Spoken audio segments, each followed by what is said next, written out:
وابتغ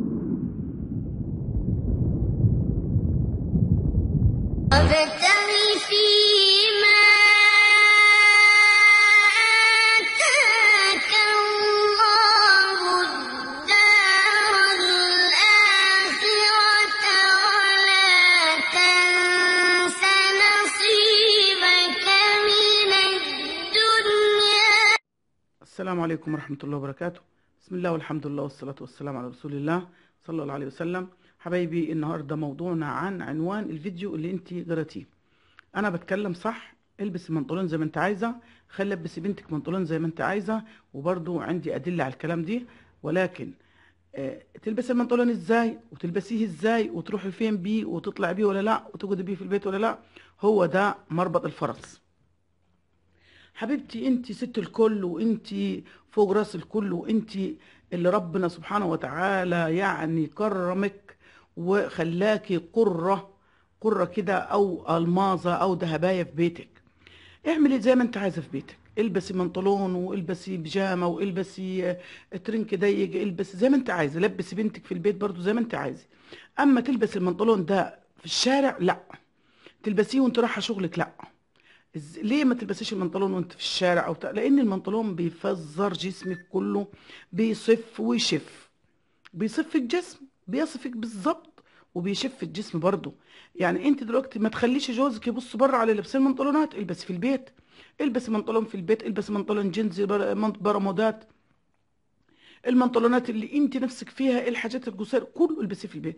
بنتك برضو لو هي شايفه اصحابها وزملاتها بيلبسوا برضو منطلونات بره ونفسها تلبس منطلون، ما تحرمهاش من لبس المنطلون، بس لبسوا لها في البيت، لبسيها في البيت، خليها طبعا البيت ما فيهوش غير المحارم، اخوها، ابوها، عمه، خاله، فقط لا غير. اما ابن عمها لا، ابن خالها لا، المحارم لا، اللي يجوز لها تتجوز لا، لكن تلبسوا في البيت. انا بناتي لما تشوفون في الشارع غير ما تشوفون في البيت، نهائي نهائي نهائي. في البيت بيلبسوا اللي هم عايزينه، وانا مش بقيد اي حد في اي لبس. انا في البيت برضو بلبس اللي انا عايزاه.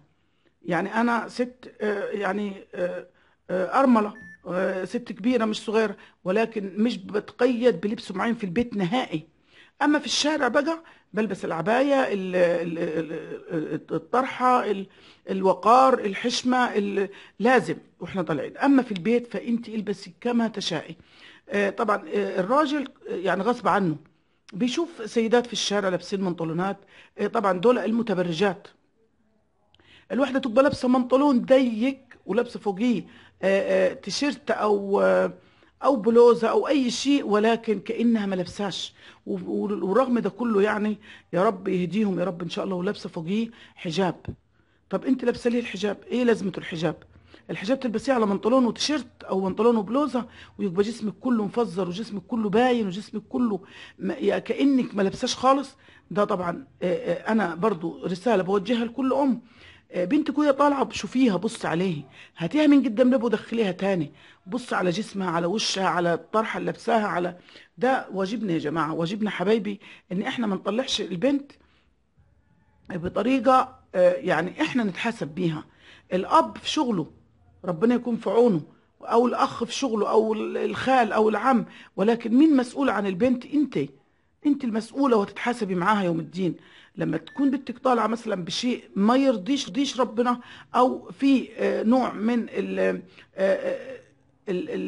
عدم الحشامي، مش ضروري اقول لك نوع من العري، لا، عدم الحشام، يعني مش حشمي، يعني مش لابسه لبس وفي وقار فيه يعني يديها اللي يبص عليها كده يقول يسلم اللي ربوكي، تسلم الست اللي طلعتك من البيت وانت بالشكل ده. اما الست البت بقى اللي بتطلع عامله اللي ما يتعمل في نفسها وفي شكلها وفي جسمها، يقول الله يعني مش عايزه اكرر الكلام اللي بسمعه، بيسب الام ويسب الاب. يعني ليه؟ طيب انت تسبب لنفسك اللعن والسب من الناس اللي بره. ولذلك البنات لما بتطلع بالشكل دي ويكون في اولاد او شباب عايزين يتزوجوا، ما فيش ولا واحد فيهم بيرضى ياخد البنت دي، مستحيل، يقول لا، طول ما هي طلعت كده وامها سمحت لها بكده هي هتعمل كده في اولادها وتطلع اولادها بنفس الطريقه. طب انا ليه اعرض نفسي اني انا احط نفسي في موقف زي دي؟ انت البسي منطلون في البيت زي ما انت عايزه، ولبسي بنتك في البيت وخليها تلبس اللي نفسها فيه. كمان لو ليها اوضه مخصوص تلبس قمصان نوم عادي براحتها، مش اسفه مش قمصان نوم، تلبس قصدي لبس خفيف في الصيف، تلبس عبايات في البيت خفيفه في اوضتي. اما برضو لما تطلع بره، الاب ليه وقار، والاخ ليه وقار، والعم والخال وذو المحارم نفسهم دول ليهم وقار برضو. يعني انا ما اقدرش مثلا اقول لبنتي اطلعي بعبايه مثلا شفافه قدام ابوك واخوك، ما اقدرش اقول لها اطلعي برموده تكون واصفه جسمها كله، وفوقيها التيشيرت الصغير ده اللي بيبقى ماسك فيها الصغنن دي، واقول لها اطلعي كده قدام ابوك واخوك. لا، انا بقول لها البس في اوضتك. وامها تدخل عليها في الاوضه بتاعتها تلقاها لابسه كده، مثلا تحط روب على جسمها وتطلع مثلا تقعد مع ابوها مع اخوها مع اي حد من المحارم برضو. حتى المحارم ليهم وقار يا جماعه، حتى خالك عمك اخوك ابوك برضه ليه وقار. انا زمان والله العظيم ثلاثه، الله يرحمك يا ابويا ويغفر لك ويسامحك، اقسم بالله العظيم كنت لسه صغيره واتجوزت صغيره، خلفت اول بنت ليا، كنت فرحانه وكده، فكنت اقعد في الاوضه اللي بنقعد فيها دي، ولما تيجي بنتي ارضعها، اروح حاطه فوطه على صدري وارضع البنت. ابويا شافني بالمنظر دي، يعني اداني يوم ما يعلم به الا ربنا. يعني فضل يشتم فيا بطريقه برضو مهذبه، يعني مش شتيمه وزي يقول لي البت لما تتجوز خلاص الحمامه اللي في وشها بتفر، يعني معنى ذلك ما عندكيش دم. يعني قلت له ليه يا ابويا، يعني ليه كده ليه كده؟ قال لي ازاي ترضع بنتك وانا قاعد؟ لا خلي عندك دم، خلي عندك. لما كان يعني اجي ارضع بنتي الصغيره كنت اخدها الاوضه التانية عشان ارضعها وابويا قاعد، كنت احط فوطه على صدري. فزمان كان ليهم عادات وتقاليد جميلة حلوة، يعني لا عنفني ولا ضربني لا، بس بالذوق كده. قال لي كلمتين صغيرين كده لحد دلوقتي بيرنوا في ودني. قال لي البنت لما بتتجوز وتكون مش محترمة الحمامة بتفر من وشه، يعني الخشي والخجل. فطبعا انا الكلمه دي مسكتها لحد دلوقتي، مش قادره كل ما افتكر ابويا اللي قال لي الكلمه دي ما اقدرش تاني اكررها ابدا. واسمني انا في بيت ابويا وقاعده في البيت وابويا واخواتي وكده. فانتوا زي ما قلت لك حبيبتي، يا رب يهديك ويديك يا رب الصحه ويبارك لك في صحتك وعافيتك. بالله عليك شوفي بنتك وهي طالعه لابسه ازاي.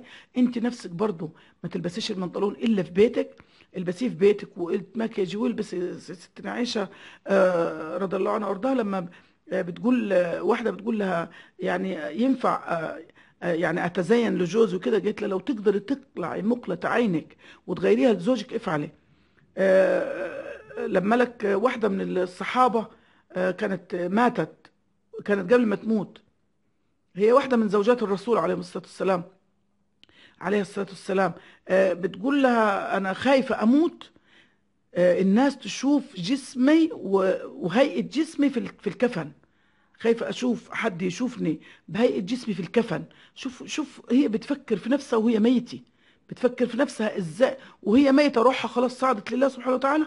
والموجود دلوقتي ان ناس هتشيحها هتدفن، يعني ملهاش اي معالم. واحدة ميت، في حد في الدنيا يبص لواحدة ميتة؟ خافت هي من اللحظة دي، فخلت صاحبتي عملت لها كرب، او اللي هو بيحطوا فيه زي النعش كده، بحيطان من قدام كده، حيطه كده وخشب كده وخشب كده، وتبقى هي في النص، تبقى كده معمول وهي في النص. يعني شوف كده، ويبقى والغطا يبقى مغطاي من فوق كده اهو، يبقى الغطا مغطاي كده وهي من تحت. يعني لحد دلوقتي احنا عندنا نفس الكرب دي، النعش ده عندنا، يعني لحد دلوقتي بنطلع بيه امواتنا السيدات والرجاله يعني. فشوف هي خافت من انها تكون ماتت والناس تشوفها بالهيئه دي، يعني رضي الله عنهم وارضاهم، بيفكروا حتى وهم ميتين. واحنا الست تلبس وتتمكيج وتفرد شعرها او تتبرج وتلبس اللي عمره ما في حد ابدا يرضى بيه، لا دين ولا اخلاق ولا، وتطلع بنفس الهيئه دي بنفس الطريقه دي في الشارع على عين مرأى الناس، وغير البرفانات وغير الكريمات وغير المكياجات وغير. يعني ربنا يا رب يهديهم ويصلح حالهم يا رب. انا بشوف نماذج والله العظيم تصعب علي، بيصعب علي امهاتهم، بيصعب علي ابائهم، بيصعب علي هم، لان مضللين. ازاي انت تطلع بالطريقه دي؟ ازاي مش عارفه ان ده كله كل حد بينظر لك نظره انت فيها ليك ذنوب، الناس دي كلها النظرات دي كلها ليك ذنوب عليه؟ يعني ازاي مش قادره تميزي ان انت في بيتك شكل وفي الخارج تاني شكل. ليه مش عايزة تعترفي بان اي شيء في جسم الست عورة؟ اي شيء في جسم المرأة عورة. انك انت تلبسي بنطلون محزق، تلبسي جيبة محزقة ملزقة في جسمك، تلبسي بلوزة شافة، تلبسي طرحة تلفيها كده عاملة زي كفينا الشر يعني، تلفيها كده لف يعني حاجة انك تطلعي تفتني الشباب، تفتني. يعني والله العظيم انا لما بكون طالعه بقول الله يكون في عون الشباب، اقسم بالله بقول الله يكون في عون الشباب اللي قادر يشوف المناظر دي، وربنا يصبرهم على اللي هم بيشوفوه دي. يعني ربنا يعافينا ويعافيكم يا رب. زي ما قلت لك حبيبتي، انا طولت عليكم، بس والله انتوا زي بناتي، والكبار اللي في بيوتهم امهات البنات زي اخواتي، فلازم واجب علينا ان احنا نكون قدوه في البيت عشان بناتنا يبقوا قدوه زينا. والله العظيم يعني مش بقول الكلام دي مجرد كلام، لا انا بنفذه في بيتي، والله بنفذه مع بناتي واولادي، وحتى اولادي لو في سمعت منهم كلمه يعني خارجه او على اصحابهم او بنات او الكلام دي اللي بيقدرني ربنا عليه بقوله، عشان هتحاسب حتى على السمع، حتى ان انا اسمع بتحاسب. فيا رب ان شاء الله حبايبي تستفادوا من الفيديو دي، وبرضه يفيدنا كلنا ويفيد البنات. يا حبيبتي انت ضره، انت شيء كبير. الست دي ربنا سبحانه وتعالى كرمها بعد ما كانت مهانة في الأديان اللي قبلينا. الست كانت مهانة، كانت بتتوقد في التراب، الست كان ممنوع حقها، الست ما كانش لها رأي. الست بعد الإسلام بتاعنا الجميل والدين الحنيف خلى الست لها رأي ولها مشورة ولها كيان ولها حقية في المال ولها الاستئذان انها تتجوز او ما تتجوزش. ويعني يعني صانك الاسلام، صانك ازاي انت تبهدلي نفسك؟ الاسلام والدين صانك، خلاكي ضره، خلاكي جوهره في بيتك. كل اللي حواليك بيخدمك، كل اللي حواليك بيرعاكي، كل اللي حواليك عايز يرضيكي. ابوك تطلع من بيت ابوك تلاقي زوجك، بعد زوجك ما يكبر تلاقي ولدك. لو ما فيش ده كله في اخوك، في عمك، في لو ما فيش ده كله في الجيران، في الناس اللي هي الاخلاق، اللي هي ذو الاخلاق الحميده. يعني انت ضره. خليني كده انا اكون مسافره مثلا او رايحه مسافره في قطر او راكبه اتوبيس او بتاع، القى الشباب كلها وقفت وقعدتني، القى الرجاله كلها وقفت وقعدت الستات. يعني كله ده. طب ليه ما قعدتش الراجل اللي واقف جنبك ليه ساعه؟ اول ما بيشوف ست بيوقف هو ويقعدها. ربنا جعل في قلب الناس دي المحنة للست، الوقار للست، سواء صغيرة أو كبيرة. يا رب يفيدنا يا رب إن شاء الله، ويفيدكم بالفيديو ده إن شاء الله يا رب كده، ويكفينا شر الوحش. ويا رب إن شاء الله يهدينا ويهديكم ويهدي بناتنا يا رب، ويزوج بنات المسلمين، ويهدي شباب المسلمين يا رب، يعفهم بالحلال يا رب، يزوجهم الزوجات الصالحات يا رب، ويزوج البنات الأزواج الصالحين الصالحين. عشان اللغة يعني برضو، عشان لو غلطت في اللغة يا رب أنا بدعي وربنا عالم باللي جواي. إن شاء الله يا رب يعفهم بالحلال يا رب كده، ويزوجهم ويسترهم، ويشوفوا أولادهم بارين بيهم يا رب إن شاء الله، ويكرمنا بكرمه الواسع. وحبايبي مش هوصيكم، لو عجبكم الفيديو كان مفيد الفيديو ما تنسيش الشرك في قناتي لو مش مشتركة، اضغط على لايك وشجعيني، شير الفيديو عشان يفيد البنات والزوجات والسيدات، يفيد الأولاد والشباب والرجالة برضو، عشان برضو يكونوا عين على أولادهم وستاتهم، يعني طالعين ازاي داخلين ازاي. إن شاء الله يا رب يفيدنا كلنا بإذن الله. استودعكم الله الذي لا تضيع ودائعه. السلام عليكم ورحمة الله وبركاته.